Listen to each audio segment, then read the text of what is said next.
Salut tout le monde, c'est Lucie, j'espère que vous allez bien. Aujourd'hui on se retrouve pour vous présenter les animés qui vont sortir cet été 2025. Évidemment c'est une liste non exhaustive. N'hésitez pas à me partager d'ailleurs l'animé que vous attendez le plus sur cet été. Moi je vous partage ceux qui m'intéressent, qui me semblent intéressants ou finalement que je vous dirai juste passer votre route. J'espère que vous êtes prêts et c'est parti.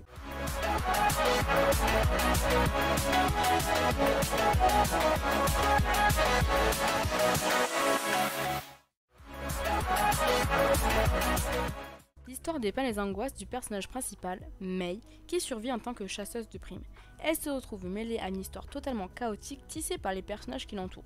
L'animation, on va pas se mentir, c'est pas ce qui me hype le plus, l'histoire non plus, mais je vous le présente parce que tout simplement c'est un petit truc qui a l'air assez stylé et sympa pour la plupart.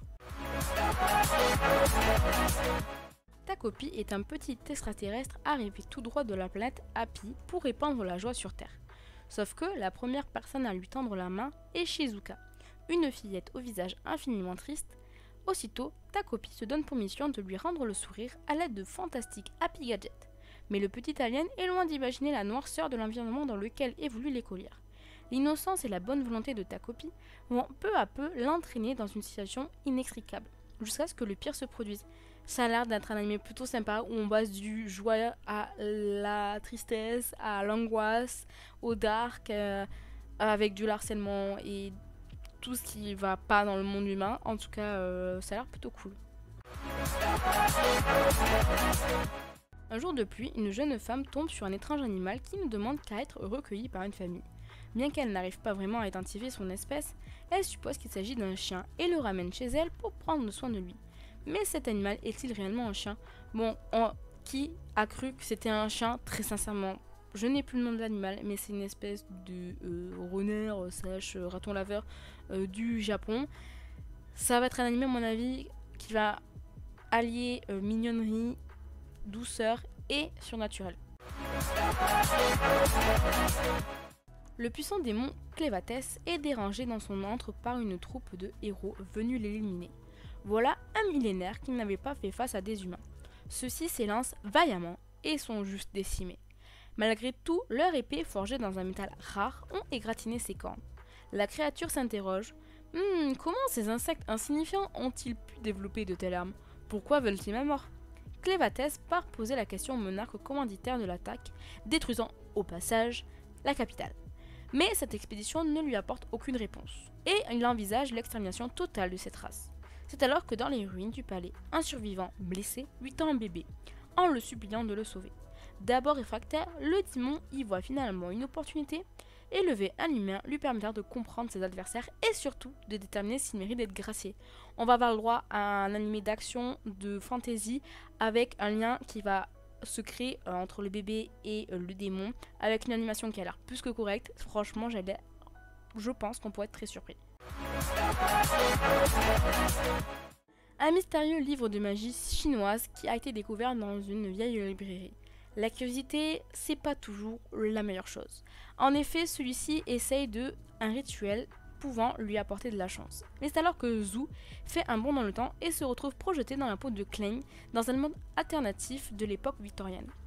Mais pourquoi a-t-il une étrange blessure à la tempe? Pourquoi il manque une balle d'un revolver? Et surtout, quels sont ces mots? Nous allons tous mourir. Son hôte était étudiant en histoire et en archéologie et il se serait sûrement suicidé. Aurait-il mis le doigt sur un secret qu'il n'était pas censé connaître? De fil en aiguille, le voilà embrigadé dans une mystérieuse organisation, les Faucons de Nuit, où il découvre l'existence de gens peu ordinaires, les transcendants. Devenir transcendant, c'est acquérir des pouvoirs surnaturels. Mais voilà, cela n'est pas sans risque, puisqu'une fois les potins tout simplement consommés, et durant le temps d'assimilation, les entités du mal peuvent vous rendre fou. Zhu découvre alors que les rituels puisés dans son livre de magie lui donnent accès à un monde mystérieux. Franchement, je pensais qu'être hype, et puis finalement, c'est pas forcément l'anime qui m'intéresse le plus. Sorry. Nub est un professeur maladroit, facile à vivre et très aimable. Mais il a un secret. Sous son gant se cache une main de monstre. Il a également la capacité de sentir des fantômes et des mauvais esprits. Ainsi, il protège ses chers étudiants contre ces âmes mauvaises avec sa main de monstre s'avérant très puissante. Ça a l'air super cool, l'animation ressemble à la nouvelle génération, on va dire, dans le sens où elle me fait penser énormément à Ranma &Demi. tout cas ce qui a été fait sur Ranma 2000 nouveau, hein, de 2024.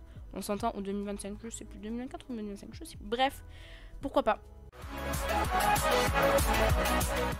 Après s'être réincarné dans un monde de filles, Ryo découvre qu'il maîtrise une magie lui permettant de contrôler l'eau à sa convenance.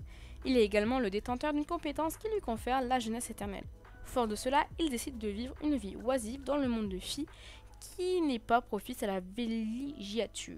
Alors, il fallait forcément que je vous présente un anime de réincarnation. Aujourd'hui, on ne peut plus y louper. Ça a l'air pas mal, j'aime bien moi quand c'est chill, etc. Donc forcément, je vais regarder. Après une année de guerre qui a presque détruit le monde, Kyle et ses alliés lancent une attaque suicide sur le château du roi démon et tuent ce dernier. En tentant de saisir la source du pouvoir, Kyle perd connaissance. Il se réveille alors 4 ans en arrière dans son village natal qui aurait dû être détruit. Bien que son physique ne soit pas encore adapté au combat, il a conservé ses souvenirs et il va les utiliser pour repartir à l'aventure et sauver le monde. Franchement, je suis désolée, je vais super vite sur celui-là parce que franchement, je suis super déçue. Alors oui, là, ça va être l'objectif que personne ne meure et qu'il arrive quand même à tuer le roi démon. Mais en général, quand il y a des réincarnations et des retours dans le temps, c'est soit parce qu'on a perdu contre le roi démon, soit parce qu'on s'est fait tuer, soit parce qu'on s'est fait trahir, soit... Là, je trouve que ça n'a aucune utilité. Franchement, je pense que vous pouvez passer votre chemin. Après, à tout moment, c'est une banger, mais moi, je regarderai pas. Naoto est un orphelin qui habite chez sa tante avec sa petite sœur, dont il ne fait que s'occuper, et qu'il adore. Bon, elle prend vraiment tout son temps libre. Mais un jour, il reçoit celle qui a en partie détruit sa vie. Celle qu'il surnomme la faucheuse de champs. C'est une romance, c'est une romance, c'est une romance, c'est une romance. Il y a écrit aussi harem, mais franchement, bon, c'est pas le truc qui me fait rêver. Vraiment, les romances comme ça, je suis pas fan. Lyod est un mange blanc, est un jour exclu de l'équipe du héros. Lyod a perdu son emploi, mais à cette époque, personne ne savait que le groupe s'effondrerait et que Lyod deviendrait célèbre pour ses capacités exceptionnelles. Franchement, on n'a pas ras-le-bol de voir des gens nuls qui sont partis de l'équipe des héros, mais qui en fait sont pas si nuls que ça et deviennent genre le héros de l'histoire. On a eu Beasttamer qui était vraiment cool, on a eu le Healer qui était vraiment nul, et on a ça, franchement, si l'animation c'est du 3D dégueu avec des combats de 3D nuls, oh, je suis pas hype, franchement, je suis pas hype. Rinako laisse derrière elle sa vie maladroite et solitaire de collégienne. Déterminée à devenir une fille normale avec des amis normaux, elle est prête à tout. Mei, qui est glamour, qui est pleine d'assurance, qui est juste tout le contraire de Rinako, elle est riche, extravertie, littéralement mannequin de mode, vont finalement se lier d'amitié. Mais contre toute attente, Rinako, qui pensait avoir trouvé sa meilleure amie, Mei va lui déclarer sa flamme. Alors Rinako veut juste faire une chose, c'est prouver à Mei que c'est juste bien d'être meilleure amie, pas la peine d'être en couple. Mais bon, va-t-elle réussir? On ne saura pas. Franchement, ça a l'air d'être cool, sympa, pas prise de tête. Ça aborde des sujets qui peuvent être super intéressants et qui peuvent toucher un grand nombre. Donc je valide. Miko, alias Necro Miko, est une jeune femme qui démarre tout juste sa carrière de streameuse. Un jour, elle essaye avec ses 2 amis un nouveau jeu VR qui va changer leur vie. Pourquoi pas, j'ai adoré Bufuri, j'ai adoré SAO. Je vais regarder, même si c'est pas le premier que je vais regarder, parce que c'est pas non plus l'extase. Saison 2 de Dan Dan Dan, on suit Momo et Akarun qui décident d'aider Gigi, l'amie d'enfance de Momo, à se débarrasser d'un esprit maléfique qui hante sa maison. J'ai bien aimé Dan Dan Dan, c'était sympa, je regarde en VF et j'adore la VF. Je vais regarder la saison 2, mais maintenant c'était une histoire de boule, qu'on se le dise. Takeru Narihira est un délinquant solitaire dont la vie se résume essentiellement juste à des bagarres de rue. Son seul échappatoire, c'est son rêve où il voit cette jeune femme. Et à la suite d'un incident, il se réveille dans un monde qui lui est juste étranger, à l'exception de cette jeune femme. On souffle, non mais on souffle sérieux, genre tous ces trucs de rêve où en fait tu vois une personne et tu te réveilles et en fait t'es dans le monde avec cette personne, moi je souffle. Pourtant tu vois ça avait l'air coloré, ça avait l'air sympa, mais je pense pas que l'animation sera folle et l'histoire elle a pas l'air folle. Dans les ruines de la ville de Kamitsubaki, des filles virtuelles se réveillent et usent de la magie de la musique pour reconstruire sur les cendres du passé. Qu'est-il arrivé pour causer sa destruction? Ça a l'air vraiment pas mal, l'animation a l'air vraiment fluide et plutôt jolie, et je pense qu'on ne sera pas déçu par les musiques. En tout cas, j'espère. Sinon, l'anime de musique où les musiques sont nulles, c'est très très décevant. Monica, la sorcière du silence, est la seule praticienne au monde de la magie à faire de la magie sans incantation. C'est une véritable héroïne qui a repoussé à elle seule le dragon noir de la légende. Pourtant, la jeune prodige est juste en réalité super timide. Ses problèmes de communication sont tellement sévères qu'elle n'a appris la magie sans incantation que pour éviter de parler en public. Ignorant cela, les 7 mages l'ont chargée d'une mission top secrète pour protéger le deuxième prince. Arrivera-t-elle à garder son calme et à faire face à toutes ces lois sociales et aux menaces qui pèsent sur le jeune roi? Franchement, c'est peut-être l'anime qui me hype le plus. Il a l'air trop bien, royauté, magie. Je pense un peu romance, même si ça sera pas le sujet principal, mais j'aimerais bien. Anastasia et Marie sont les filles du baron. Le baron ruiné compte sur le mariage de sa fille aînée, la belle et aimable Anastasia, pour rembourser les dettes familiales. Le soir des 18 ans de Marie, la cadette rousse et laide, le baron organise une fête d'anniversaire où il convie de nombreux jeunes nobles à rencontrer la star de la soirée, Anastasia, pour la demander en mariage. Un mois plus tard, c'est chose faite, le comte Granado demande l'aînée en fiançailles. Malheureusement, celle-ci meurt dans un accident de calèche. Le baron, prêt à tout pour régler ses problèmes financiers, décide d'envoyer Marie pour prendre la place de sa sœur et épouser le comte. Bon, déjà, le baron, n'en parlons pas, c'est un petit con. J'espère que le gars, ils vont pas essayer de lui cacher son identité, etc. Mais je pense qu'on va avoir le droit à un retournement de situation où finalement elle est juste pas laide, c'est juste qu'elle prenait pas soin d'elle, où on lui donnait mauvais produits, où elle était juste pas aimée, etc. Une romance comme je les j'aime. Passionné par les mathématiques depuis sa plus tendre enfance, Gaku est destiné à une carrière de mathématicien. Malheureusement, son échec aux Olympiades internationales le contraint à abandonner son rêve et à travailler à mi-temps au sein de la cantine de son académie. Sa rencontre avec l'énigmatique Kai, un prodige de la cuisine, lui ouvre de nouveaux horizons inespérés. Lorsque deux génies se rencontrent et que mathématiques et cuisine s'entremêlent, la porte vers un monde inconnu s'ouvre devant eux. Alors oui, d'accord, en cuisine, il y a des maths dans le sens où c'est super millimétré, c'est super chronométré, il faut être vraiment ric-rac quand tu fais de la cuisine à haut niveau, j'entends. Mais un peu hâte de voir comment ça va se faire. Je suis pas convaincue à 100%, hein. Trudeau vit dans les bas-fonds d'une ville flottante où les pauvres vivent dans l'ombre des riches qui mènent une vie somptueuse en jetant leurs ordures dans un endroit nommé l'Abîme. Un jour, il est accusé à tort de meurtre et est condamné à l'exil dans l'Abîme avec le reste des ordures. Dans cet endroit, les déchets de l'humanité ont engendré des monstres abominables. Et si Trudeau veut avoir un espoir de découvrir la vérité et de se venger de ceux qui l'ont jeté en enfer, il devra apprendre à maîtriser l'étrange pouvoir qui sommeille dans ses gommes. Ça a l'air génial, l'animation a l'air géniale, l'histoire a l'air géniale. J'ai juste trop hâte. En plus, c'est super facile d'accès, c'est Crunchyroll, donc que demander de plus. Le meilleur hôtel a un certain standing, la meilleure nourriture, le meilleur confort, les animations les plus fascinantes. Mais ici, qu'est-ce qu'on offre? C'est des armes à la pointe de la technologie, des fabrications de fausses identités, l'élimination parfaite des cadavres. À la frontière de la mort, quels sont les souhaits des assassins auxquels répondent les concierges qui ne diront jamais non. Ça a l'air vraiment pas mal, j'ai hâte de découvrir ces deux protagonistes qui ont l'air très calmes et très bons dans leur travail. Takuto est le joueur numéro 1 de Eternal Nation, l'un des jeux de stratégie les plus en vogue dans le monde. Connu pour avoir terminé le jeu au plus haut niveau de difficulté avec la race la plus faible, il est accablé malheureusement d'une maladie et le jeune homme finit par mourir dans sa chambre d'hôpital. Il se retrouve alors réincarné dans un monde fantastique avec Atto, qui est son personnage préféré de Eternal Nation, en tant que seigneur maléfique du royaume. La civilisation de la ruine et de la destruction. Pour survivre, une seule solution, conquérir le reste du monde. Je pense que je vais kiffer, je pense que l'animation il faudra pas trop en demander, mais ça sera tout à fait ok, et je pense que j'ai juste trop hâte, j'aime bien ce genre d'histoire, j'aime bien.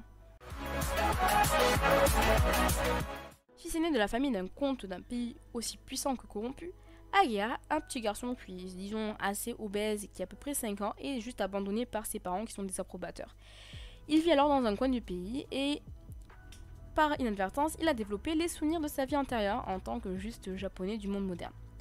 Et un jour, il tombe sur son demi-frère Régulus, et avec ses souvenirs, il apprend que ce dernier le tuera une fois devenu adulte. Ayant tout simplement accepté son avenir, Agea refuse de laisser quand même son jeune frère seul, et donc s'occupe de lui.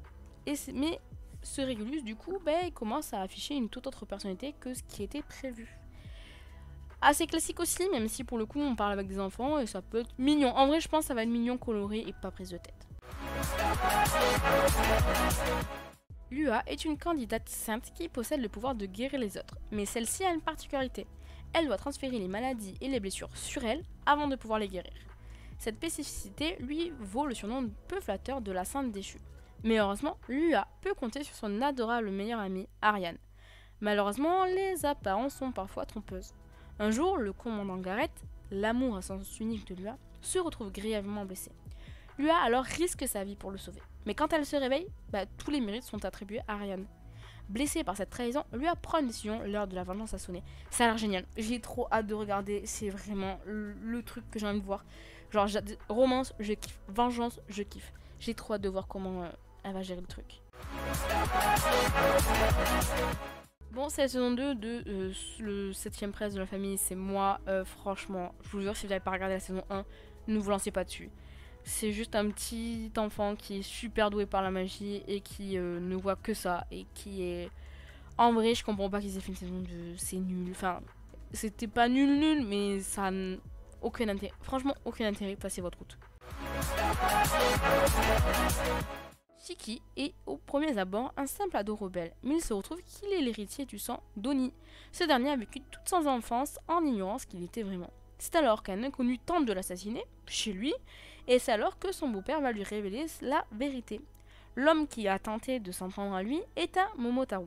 Les Oni et les Momotaru n'ont jamais pu coexister et sont toujours en guerre. C'est une guerre sans fin. Que ferait Shiki? Et qu'est-ce que fera Shiki après toutes ces révélations? Pourra-t-il réconcilier les Oni et les Momotaru? Ça a l'air top. Franchement, l'animation a l'air dingue, l'histoire a l'air dingue. C'est pas coloré en mode les bisounours et tout, ça a l'air au contraire un peu plus dark, mais franchement trop hâte. La suite de Demon Slayer est sûrement l'arc final où tout simplement les piliers font désormais face à Muzan et ils décident de l'attaquer tous ensemble. Cependant, ils se retrouvent transportés dans la forteresse infinie avant de pouvoir porter qu'un seul coup. Et ils sont donc tous séparés. Et avant de disparaître, Muzan a annoncé qu'ils allaient tous mourir en une seule nuit. Alors, commence la bataille ultime pour vaincre le terrible Muzan. J'ai trop hâte. Évidemment, ceux qui ont lu le manga, vous savez déjà comment ça va se finir, vous savez déjà comment ça va se passer. Moi, je suis en retard sur l'animé. C'est vrai que j'ai toujours pas vu le village des forgerons. Je suis en retard de fou, je sais. Mais je vais quand même finir un jour.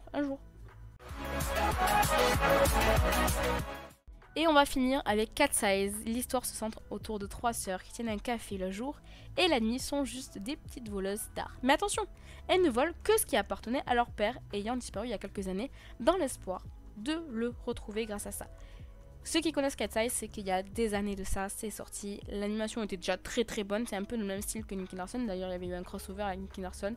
C'était génial, l'histoire est dingue, j'aime trop. Et en plus, bon, il y a eu une adaptation série française, passez votre route, mais j'ai trop hâte de voir comment ça va faire. Et puis j'aime bien quand ils font quand même des remasters, même si ça va plus vite que les trucs de l'époque, ça a été fait pour Ranma et demi, etc. Mais au moins ça permet de faire connaître ça aux jeunes et c'est vraiment cool. J'espère que cette vidéo vous aura plu, n'hésitez pas à liker, à vous abonner. Moi je vous dis à la semaine prochaine pour une nouvelle vidéo.